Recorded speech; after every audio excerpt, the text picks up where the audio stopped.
Hi friends, Meg here, head makeup artist at CoverFX, and today I want to talk about blush, baby.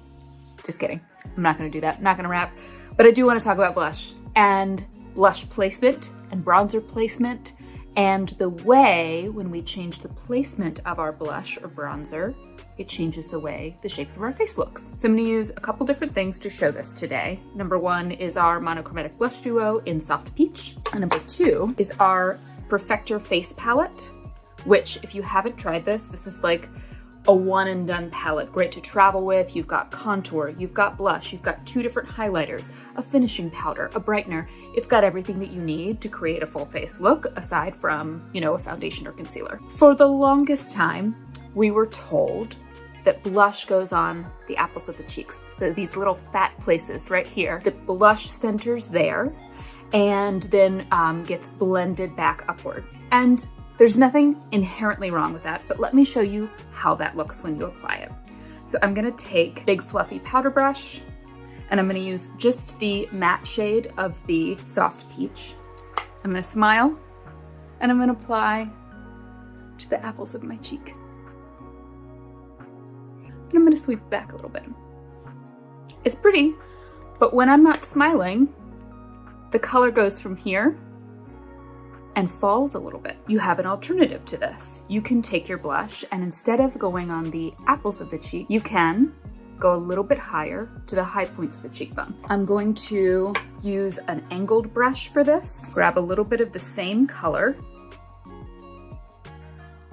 and I'm placing it not only higher up on the cheek, but also a little bit further back. And what you're gonna notice is I have all the same beautiful flush, but which side of the face looks more lifted, right?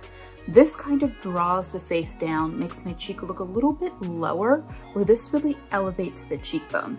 And you can do the same thing with a contour. So I'm gonna use the Face Perfector palette and the contour shade here. I'm gonna use the contour brush from CoverFX, this fatter side. I'm gonna pick up a little bit on my brush. And again, traditionally, we were taught to contour in the hollows of the cheeks. So I'm gonna do that. Kind of mimicking the shadow of where the bottom of my cheekbone would be. Just kind of blending back and up a little bit to create some depth. Again, not bad, but what if we instead put that a little bit higher? So instead of starting from the tragus here and creating a line, what if I lifted it to right here on the top of the cheekbone? Just kind of tracing the underside of that bone.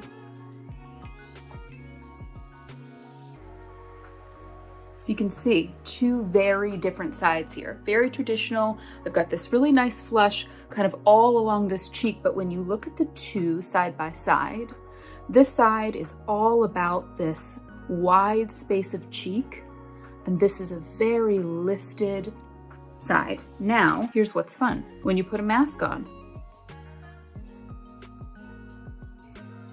which side can you see a little bit more of?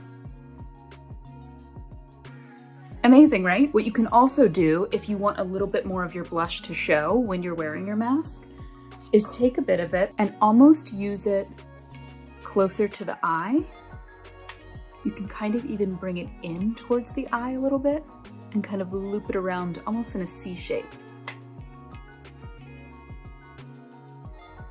So now I've got this lovely flush on the side of my face. It brings that life, that color back to the skin. Once you put a foundation on, it evens out all of your skin tone, but you don't have that vibrance that a little bit of blush or contour or bronzer can bring back. Now when I put my mask on, look at that. Look at that beautiful flush that you can see regardless of what I'm wearing. Whereas this side, I've got nothing. All of my blush and my contour is covered. Not sure if you can hear me when I wear that. So neither are necessarily right or wrong, but you can see that the placement makes a huge difference when it comes to the way the face looks. One side, very traditional and very centered on the bulk of the cheek. And in comparison, this is lifted, It's flushed, you can see it with a mask, and comparatively, this is a much more, I think, on my face, flattering way to go about it. Hope this was helpful. Thanks for tuning in. See you next time.